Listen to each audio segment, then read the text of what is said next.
Buenos días, mis amados. Nuevamente es un gusto saludarles y pues vamos a comenzar o continuar con este mensaje, con este tiempo de reunión.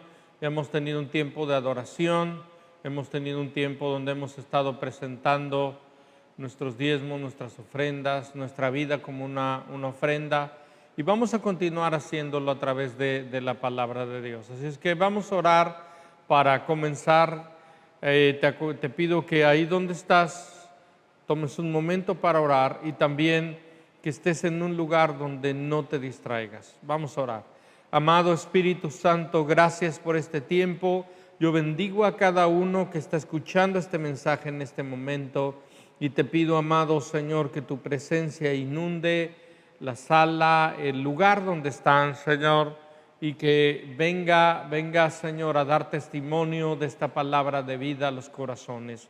Señor, si alguno está en necesidad, Señor, si está enfermo, tiene necesidad de cuestiones básicas, yo te pido que hagas un milagro y supla sus necesidades. Gracias te damos en el nombre de Jesús. Amén. Muy bien, este es el cuarto mensaje de nuestra serie El día que todo cambió. Si tú no escuchaste esta serie, te animo a que la escuches. Está en nuestro canal de YouTube, ahí tú puedes escucharlo y también puedes compartirlo. Es muy bueno volver a escucharlo y tomarse el tiempo de reflexionar sobre lo que Dios ha estado hablando a nuestras vidas. El nombre de este mensaje es La Restauración. Vamos a ver por qué. En la primera semana yo le hablé acerca del plan original de Dios en el huerto del Edén, o el plan perfecto. Si tú te preguntas, ¿hubo alguna vez un mundo ideal? Sí, en el huerto del Edén. En ese lugar era un mundo ideal, era un mundo perfecto, porque el hombre tenía comunión con Dios, ¿sí? Luego vimos que a causa del pecado, que significa separarte de Dios, de dejar los caminos de Dios para ir bajo de alguna manera la voluntad humana y no la voluntad de Dios. Vemos que vino por medio del engaño y la tentación, el hombre se separó de Dios y el resultado fue que la comunión que experimentaba con Dios a causa de la desobediencia fue rota, y esto vino a cambiar todas las cosas. Esta es la causa de las tragedias de la humanidad, y no es exagerado en decirlo, pero la causa de todo lo que nosotros vemos y decimos, no puede ser que eso esté pasando en este mundo o que haya pasado en la historia, es la causa de que el hombre se separó de Dios. Santiago capítulo 4, verso 1 al 3, nos dice: ¿de dónde vienen las guerras y los pleitos entre ustedes? ¿No es de sus pasiones las cuales combaten en sus miembros? Codician y no tienen, matan y arden de envidia y no pueden alcanzar, combaten y luchan, pero no tienen lo que desean porque piden mal, porque no piden, y piden y no reciben porque piden mal para gastar en sus deleites. Entonces usted puede leer completo este capítulo, pero la Biblia nos advierte que esta es la causa de las guerras, de todo lo que ha sucedido en la historia humana, que en lugar del hombre acercarse a Dios y pedir a Dios, pide para sus deleites, para complacer deseos que son contrarios a la voluntad de Dios. Entonces hoy vamos a ver el segundo día en la historia de la humanidad donde todo cambió. Vimos que el primer día que todo cambió fue en Génesis 3, cuando el hombre y la mujer desobedecen a Dios. El segundo día que todo cambió, no para mal, sino para bien, fue el día en que Jesús murió en la cruz para salvarnos. Cuando Él murió y resucitó, ese día fue un parteaguas en la historia de la humanidad. Y es entonces que nosotros tenemos que tener presente esto. Ahora, desde el Génesis, en el capítulo 3, verso 15 y verso 21, la Biblia nos muestra que desde ahí el Señor estaba anunciando lo que sería la salvación. En el verso 15, el Señor está hablando y está diciéndole a la serpiente: pondré enemistad entre ti y la mujer, entre tu simiente y la simiente suya. Esta te herirá en la cabeza y tú le herirás en el calcañar. Hablando de que la simiente de la mujer, que es Cristo Jesús, ¿verdad?, heriría en la cabeza a Satanás y lo destruiría, hablando acerca de lo que él hizo en la cruz. Y luego vemos en el verso 21 cómo primero el hombre, debido a lo que él hizo, el hombre y la mujer sintieron culpa y vergüenza y trataron de ocultar su vergüenza, su culpa con hojas de higuera. Y fue un intento muy pobre e imposible, porque no hay manera que el hombre pueda cubrir sus pecados por sí mismo. Por eso la Escritura nos habla que la salvación es por fe, no es por obras. Pero en el verso 21 dice: y Jehová Dios hizo al hombre y a la mujer, a su mujer, túnicas de pieles y los vistió. Entonces la Escritura nos muestra que el Señor tuvo que sacrificar, yo pienso que 2 corderos, y con esos corderos, la sangre de esos corderos tuvo que ser derramada. El inocente muere por el culpable, y de esta manera el Señor los viste, ¿sí? Hablando acerca, como les decía la semana pasada, de esa vestidura de salvación, de esa vestidura de justicia, que es por la gracia y la misericordia de Dios, que no es por lo que el hombre haga, sino por lo que Dios ha hecho. Entonces, estos versos en ese capítulo, el 15 y el 21 de Génesis 3, era un anuncio de lo que Jesús haría en la cruz. Ahora, algo muy importante que nosotros tenemos que tener muy presente: desde el principio, Dios planeó la salvación del hombre. Algo muy importante es que la cruz no fue un plan de contingencia, ¿sí? O no fue un plan alterno. No se trata que el Señor dice: bueno, pues se me salieron las cosas de control, vamos a ir con un plan B. No, Dios tenía un plan perfecto en el cual había diseñado que el Hijo de Dios, Jesucristo, muriera en la cruz por cada uno de nosotros. Entonces, no fue que a Dios le falló el plan original, escuche bien, sino que el hombre y la mujer, ¿sí?, echaron a perder el plan de Dios por su desobediencia. Y esto es algo muy importante, porque la Biblia nos dice que Dios tiene planes de bien y planes de misericordia para cada uno de nosotros. Pero en muchas ocasiones nuestra desobediencia viene a echar a perder un plan perfecto que Dios tenía. Y Dios no lo echó a perder, sino nosotros, por caminar lejos de Dios. Entonces es importante que nosotros entendamos esto. Desde el principio Dios pensó enviar a su Hijo. Ahora, en la Biblia nosotros encontramos lo que es el primer Adán, Génesis 3, y lo que es el segundo Adán, Cristo Jesús. En 1 Corintios capítulo 15, todo este capítulo habla acerca de la resurrección de los muertos, y vamos a ver nada más algunos versos. Pero en este verso, en el 21, 1 Corintios 15, 21, dice porque por cuanto la muerte entró por un hombre, hablando acerca de Adán, la Biblia nos muestra que la paga del pecado es muerte. También por un hombre, la resurrección de los muertos. En Adán todos morimos, en Jesús todos vivimos, somos resucitados por medio de la fe. Verso 22, porque así como en Adán todos mueren, también en Cristo todos serán vivificados. La Biblia nos habla, y una de las doctrinas más importantes en la Biblia, habla acerca de la resurrección de los muertos. Habla acerca de lo que será como cuando Cristo Jesús venga, los muertos en Cristo resucitarán.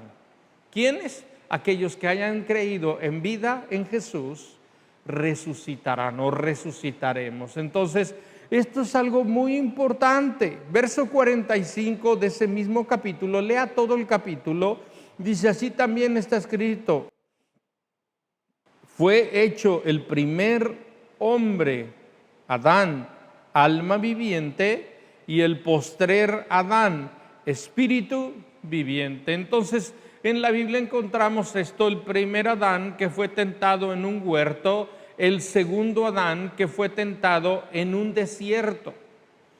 En Adán todos morimos, en el primer Adán todos morimos, pero en Cristo Jesús todos vivimos. En Adán la humanidad murió por causa de la desobediencia. En Cristo Jesús somos vivificados, somos hechos espíritus vivientes. Ya no solamente podemos experimentar la vida física, sino ahora la vida espiritual que Dios nos da. Y por eso es que cuando venimos a Cristo Jesús, es entonces que nosotros nacemos de nuevo, nacemos del Espíritu por medio de la fe. Entonces, así como el primer Adán desobedeció, en el segundo Adán, el postrer Adán, Cristo Jesús, obedeció hasta la muerte, y muerte de cruz, nos dice Filipenses. Sí, ahora es muy interesante, yo estaba meditando esto. En la Biblia encontramos dos huertos. El primer huerto, el huerto del Edén, un lugar perfecto, pero el lugar donde Adán y Eva desobedecieron a Dios. Pero luego en los evangelios nosotros encontramos el segundo huerto, el huerto de Getsemaní. La Biblia dice en Mateo 26, verso 36, dice: entonces llegó Jesús con ellos a un lugar llamado Getsemaní, que significa huerto, ¿sí? El lugar donde era un huerto, un olivo, ¿verdad? Donde las uvas eran pisadas y sacaban de ahí el fruto. Y dijo a sus discípulos: siéntense aquí, entre tanto que voy allí y oro. Sí, y luego el verso 38 dice: entonces Jesús les dijo: mi alma está muy triste hasta la muerte, quédense aquí y velen conmigo. La Biblia nos muestra que en ese lugar, en el huerto de Getsemaní, Jesús dijo: pase de mí esta copa, ¿verdad? Porque era una copa donde toda el pecado de la humanidad, toda la porquería, mi porquería, toda nuestra porquería iba a ser puesta, Él iba a tomar todo esto y llevarlo sobre sí, ¿sí? Entonces Jesús dice: pase de mí esta copa, pero dice: no se haga mi voluntad, sino la tuya. Y vemos cómo en ese lugar, en ese lagar, Jesús da su vida, nos muestra, ahí luego es apresado y al día siguiente es crucificado y todo lo que ya conocemos, pero todo esto Él sabía lo que estaba pasando, ¿sí? La Biblia nos dice en Juan 19, verso 30, cuando Jesús hubo tomado el vinagre, dijo: consumado es. Jesús estaba crucificado y Él dijo: tengo sed, y le dieron a beber vinagre, ¿sí? Y la Escritura dice: y habiendo inclinado la cabeza, y dijo: consumado es. Esto es algo muy importante. Y habiendo inclinado la cabeza, entregó su espíritu. La Biblia nos habla, cuando Jesús dice consumado es, Él estaba diciendo: he terminado para lo cual yo he venido. He venido a salvar a la humanidad del yugo de la esclavitud, del pecado, porque Satanás en el huerto del Edén engañó al hombre, haciéndole creer que serían libres, y la verdad es que fueron esclavos. Éramos esclavos del pecado. En lugar de ser libres, fuimos cautivos. Pero en Cristo Jesús, cuando dice consumado es, estaba hablando de que era roto ese yugo del pecado para ahora vivir en la vida nueva, en la vida diferente. Entonces este día, cuando Jesús dice consumado es, estaba reconciliando a la humanidad nuevamente con Dios. Ese es el día donde el Cordero perfecto, su sangre estaba siendo derramada, el inocente estaba muriendo por nosotros culpables, y es ahí donde somos vestidos de justicia y de salvación por lo que Cristo Jesús hizo. Entonces, ese es el día donde nuestra vida es cambiada, la historia de la humanidad es cambiada. La Biblia nos muestra en Apocalipsis 21, verso 2. Comienza en Génesis, nos habla acerca de un huerto. Fíjese lo que dice. Los últimos 2 capítulos de la Biblia en el en el Nuevo Testamento, Apocalipsis, nos dice: y yo, Juan tiene una visión y dice: y yo, Juan, vi la santa ciudad, la nueva Jerusalén, descender del cielo de Dios, dispuesta como una esposa ataviada para su marido. Juan tiene una visión donde él ve esa nueva Jerusalén descender del cielo. Y vemos lo que dice el capítulo 22, versos 2 al 5. Fíjese bien, nos dice: en medio de la calle de la ciudad, a uno y al otro lado del río, estaba el árbol de la vida. Si usted recuerda, en Génesis 3 nos muestra que estaba el árbol de la vida y el árbol de la ciencia del bien y el mal. El Señor les había dicho: coman del árbol de la vida, no coman del árbol de la ciencia del bien y el mal. El hombre y la mujer desobedecieron y comieron del árbol del bien y del mal, y entonces ya no podían comer del árbol de la vida. Pero la Biblia nos muestra en esta porción, en esta visión, nos muestra cómo Dios vuelve una santa ciudad, desciende y nos habla de una ciudad donde corre un río, y al uno y al otro lado, dice, estaba el árbol de la vida que produce 12 frutos, dando cada mes su fruto, y las hojas del árbol eran para la sanidad de las naciones. Y dice ahí: y no habrá más maldición. Si usted recuerda, la palabra maldición comienza después de la desobediencia del hombre, y dice: y el trono de Dios y del Cordero estará en ella, y sus siervos le servirán, y verán su rostro, y su nombre estará en sus frentes, y no habrá allí más noche, y no tienen necesidad de luz de lámpara ni de luz del sol, porque Dios el Señor los iluminará y reinará por los siglos de los siglos. Qué tremenda visión tiene Juan, y gracias a Dios que está en la palabra de Dios. En el último capítulo de la Biblia nos habla cómo por medio de la fe vamos a ser puestos nuevamente en ese lugar donde hay un río que fluye de su trono, donde está el trono de Dios y del Cordero de Dios, donde está el árbol de la vida, porque Cristo Jesús es el camino, verdad y la vida. Nos habla que estaremos con Él, comeremos de ese fruto, y Dios mismo alumbrará la ciudad, porque Él es luz.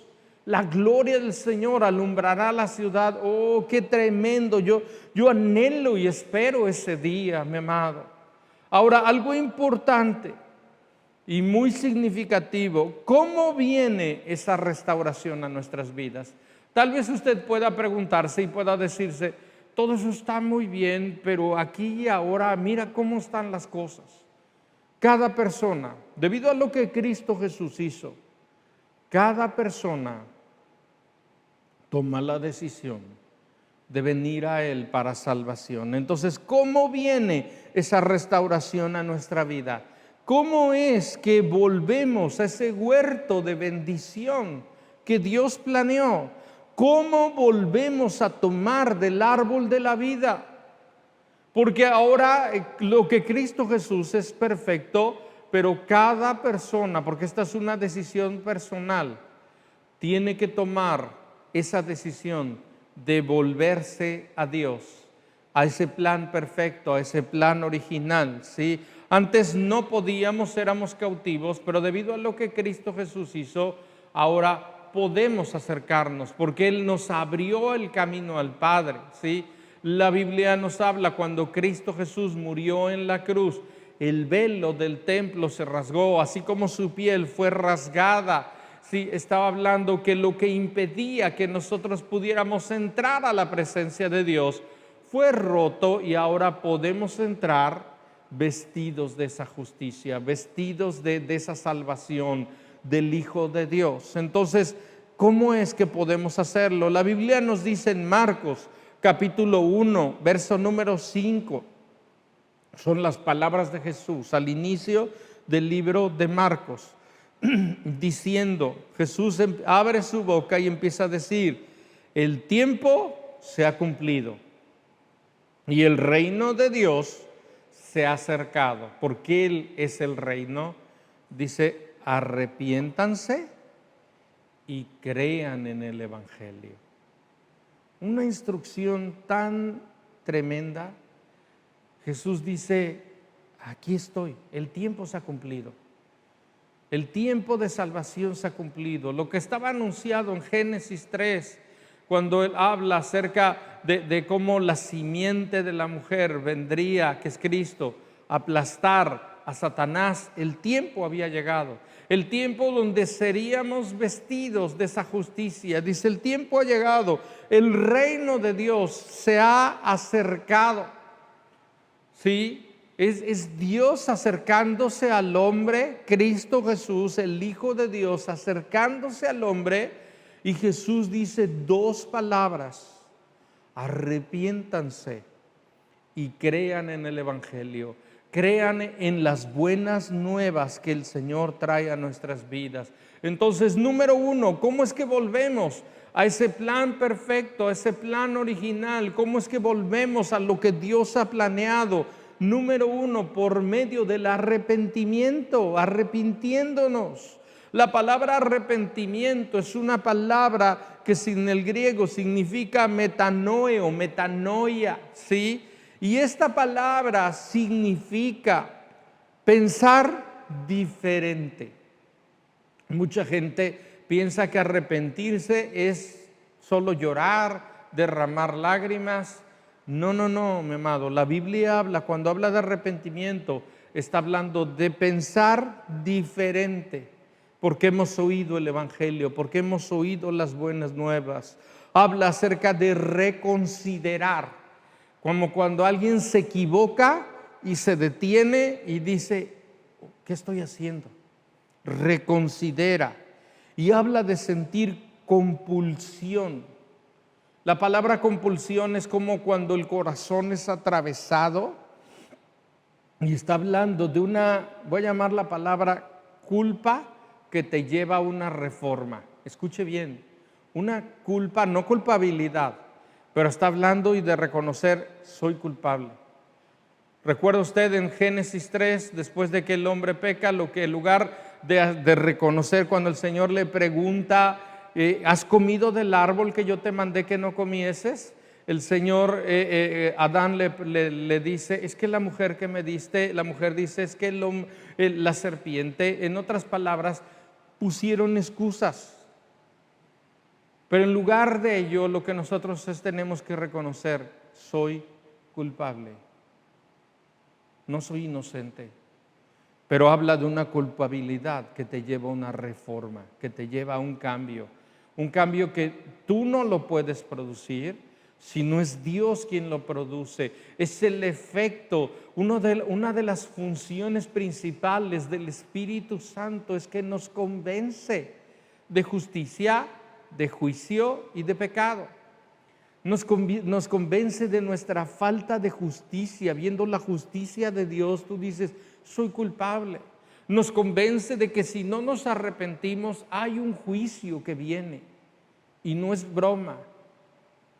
Y nos convence de que hemos pecado, que nos hemos separado de Dios, que hemos vivido nuestros caminos y no hemos considerado a Dios en nuestros caminos.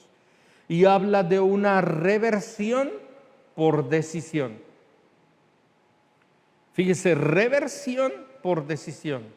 Debido a que antes yo pensaba de una manera, pero esta palabra vino a transformar mi manera de pensar. Se vino a derribar mis argumentos y me dice que soy culpable, pero también me dice cómo es que puedo ser salvo por medio de la fe. Eso me lleva a una reversión por decisión. Entonces, cuando alguien está arrepentido, es alguien que se vuelve, regresa de donde venía, de ese camino errado, de ese camino equivocado. La palabra pecar significa errar en el blanco, ¿sí? Regresas y tomas la decisión de seguir a Jesús. Ahora, aquí hay algo muy significativo que solo lo voy a mencionar, pero esto será otra serie de manera posterior. Pero Jesús, al dar su primer sermón, la Biblia en Mateo capítulo 5 registra su primer sermón. Lo primero que él dijo, no solamente a toda la multitud que estaban en ese monte, la Biblia habla del sermón del monte, Jesús en ese monte, la gente sentada en ese monte, les empieza a hablar esto. Entonces eran las primeras palabras de Dios directamente al hombre por medio de Jesús.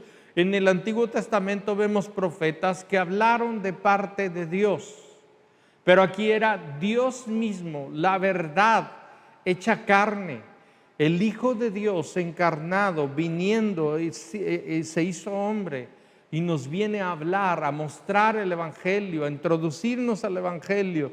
Y nos dice Mateo 5, verso 3, bienaventurados los pobres en espíritu. Dice, bienaventurados los que reconocen su necesidad de Dios, su bancarrota espiritual.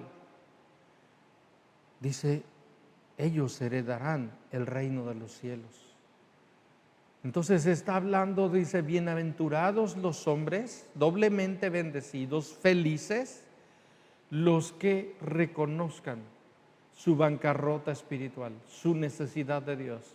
Habla acerca de esa pobreza, de reconocer que no tengo lo que me hace falta. Y como hombres estamos en una pobreza y en una miseria. Necesitamos reconocer que necesitamos un Salvador, Cristo Jesús. Dice, bienaventurados los que lloran, porque ellos recibirán consolación. ¿Sabe a qué se refiere con los que lloran? Significa que aquellos que lloran por su pecado, que reconocen que han echado a perder el plan de Dios. Bienaventurados los que lloran, bienaventurados los mansos, porque ellos recibirán la tierra por heredad.